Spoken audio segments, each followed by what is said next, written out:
Hey everybody, what is going on? I hope you guys are all doing well, and welcome to another tutorial video. In this video, I'm going to be explaining to you guys how you can create segments on your Activecampaign tool. So let's get right into it. Now, segments are a part of managing your contacts, which is important to actually manage your email campaigns and everything else. Now, to create segments, just go into your contacts, click on segments, and it's going to be filled with some default segments that are created by the AI, or you can click create a segment to create your own one. Here you can select the name. I'll just name it test 1. The description is optional, but I'll just put test as an example. Then you can select a condition, for example, contact details, email address is add whatever you want, for example, bob.smith@test.com.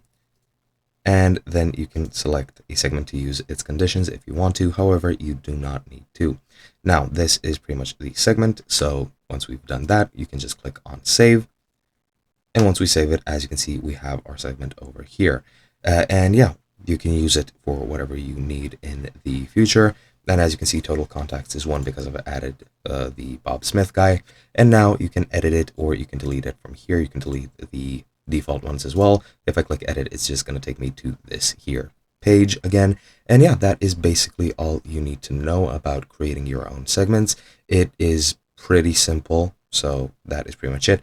I'm not exactly sure what segments can be used for in general. It's used for contact management. I'm not very well versed in the specifics, but it is what it is. Hope you guys enjoyed, and I'll be seeing you guys in another video.